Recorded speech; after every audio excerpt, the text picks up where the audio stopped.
Hey everyone, welcome back to the channel, and today I'm going to give you guys some pre-race weekend news for the Spanish Grand Prix.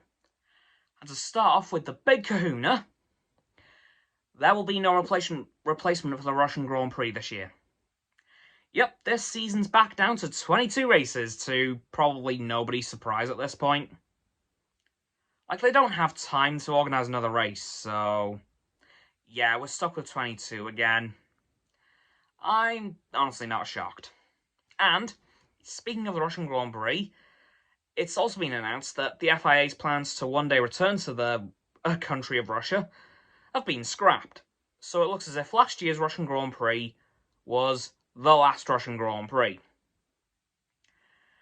Well, saw that one coming. Now, we have some news on some car upgrades, specifically for Mercedes, Aston Martin, and Haas. Starting off with Mercedes, I can't remember which of the two races, but I think they're literally a week apart, or 2 weeks apart, so it doesn't make much difference. But either this weekend or in Monaco, Mercedes are going to be bringing some upgrades to the W13. As for what those upgrades are, I'm not sure. I'm hoping they're new side pods, because as much as I thought the W13 Zero pods were going to work, yeah, no, they did the exact opposite of working. Because here's why the Mercedes is porpoising as much as it is compared to the other cars. Well, all the other cars have pretty wide side pods, so there isn't much floor remaining to flap around. Whereas with the Mercedes W13, the side pods are very thin, leaving a lot of floor exposed, and leaving a hell of a lot of it to flap around like a bird's wings, which is causing the car to bounce even more, thus giving George Russell back and neck pains, and probably Lewis Hamilton with him. So I'm hoping and praying that Mercedes bring back the Bahrain spec side pods, the traditional wide side pods. I hope. As for Aston Martin, they're bringing a whole new car. Yep, we are going to be seeing the Aston Martin, the AMR 22 Spec B this weekend with Lance Stroll. Yep, only one's been made so far, and it's going to be for Lance. Not really surprising, seeing as his dad, owns the whole of Aston Martin.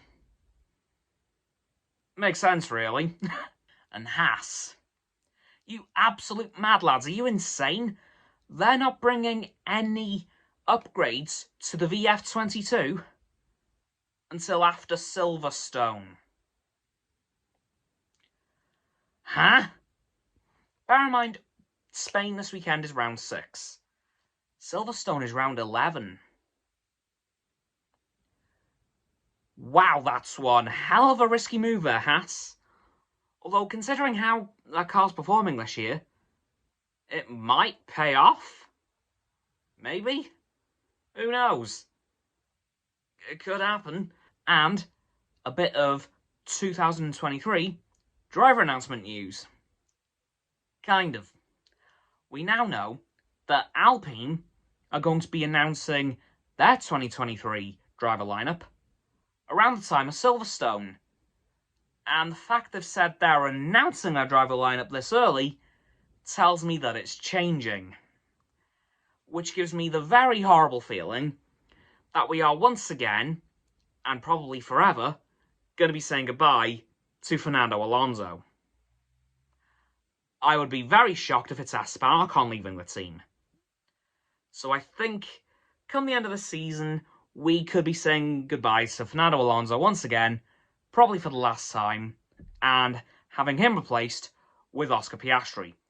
And some FP1 news for this weekend. Nick de Vries is finally getting an F1 session, F1 Practice 1 session with Williams. After such a long time, he's finally getting his run in a Williams. Probably Nicholas Latifi will be sitting out. I can imagine, because I've got a strange feeling that if he crashes again this weekend, that man's going to be lucky to see Monaco. And I think this could potentially be Williams queuing up Mr. De Vries to take his seat. Because, of course, the last few weeks, speculation's been rife about Nicholas Latifi taking an early departure from the team and him being replaced by who I theorise would be Jack Aitken, although Nick De Vries could potentially be replacing him as he's got this practice one session with them this Friday, or tomorrow. So keep an eye out for that. Hopefully Nick does pretty well on the track, although, no offence, Nicholas, but to outdo Nicholas Latifi, just don't crash. Anyway, guys, that's going to do it for this video on some pre-race weekend news for the Spanish Grand Prix in Barcelona. So, don't forget to like this video, subscribe to my Roxanne's and Frost's channels. Their links are in the description. My sub button is down there. Yeah, that big red one, unless you've already subbed, then it's grey. Thank you for that, by the way. Got that right this time. Get in. Once you've done that too, don't forget to comment as well, because why not? And give your thoughts on what I've talked about today, and what you think's going to happen to Nicholas Latifi this weekend, and if he'll survive in F1 to Monaco. Once you've done that too, don't forget to follow me on my social medias. They'll be in the link tree in the description. And don't forget to check out Roxanne's website and Frost's Instagram.